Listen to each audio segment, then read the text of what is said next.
Nananatili pa rin nakaalerto ang mga otoridad sa harap ng nagpapatuloy na rally ng Iglesia ni Cristo at isa pang grupo sa Quezon City.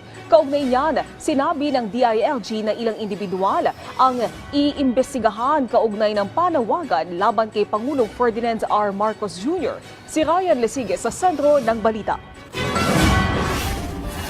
Hindi overkill.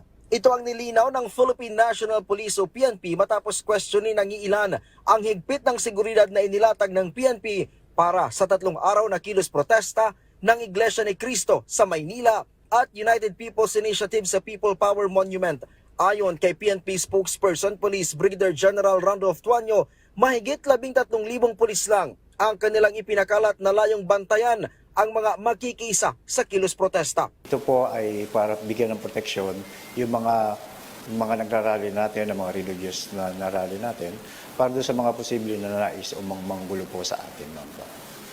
Sapagkat sinabi nga po ni SIFG Remulla nung command conference na mas okay na mapintasan ng Philippine National Police o ang DILG sa over-prepared tayo o over-preparations kaysa ma-under-prepared po tayo pagdating ng kaguluhan. Si DILG Secretary John Vic Remulla naman kontento din sa latag ng seguridad kahapon. Katunayan, pangkalahatang mapayapa daw ang unang araw ng kilos protesta kahapon. Sa kabila nito ay hindi raw nagpapakakampante ang kapulisan lalo pat magtatagal pa ng 2 araw ang kilos protesta.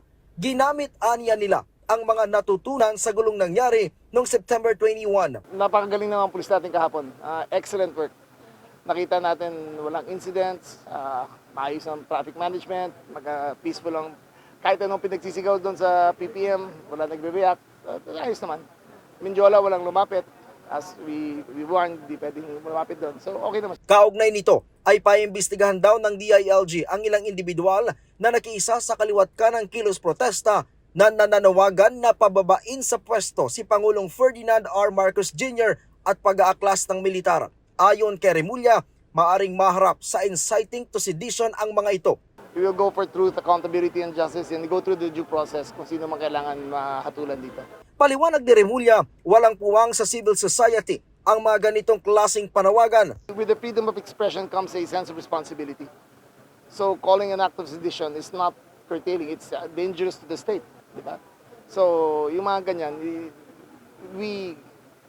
every citizen is accorded the right to free speech, but they must have the corresponding responsibility to behave in all civility. May babala naman ang DILG sa mga grupo na may planong guluhin ang nakalatag na payapang kilos protesta ng INC. Kaugnay nito, kasama sa imbestigahan ng PNP ang mga kumalat sa social media na fake news gaya ng mga lumang video ng umano'y kaguluhan sa Mindiola.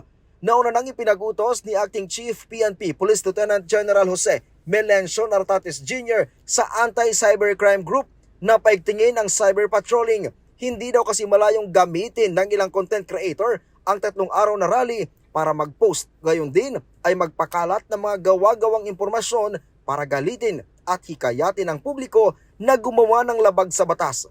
Giit ni Nartates na bagaman iginagalang ng PNP ang kalayaan sa pagpapahayag ng hinaing ng publiko, merong limitasyon ang kalayaang ito, lalo na kung ang intensyon ay linlangin ang publiko. Ryan Lesigue para sa Pambansang TV sa Bagong Pilipinas.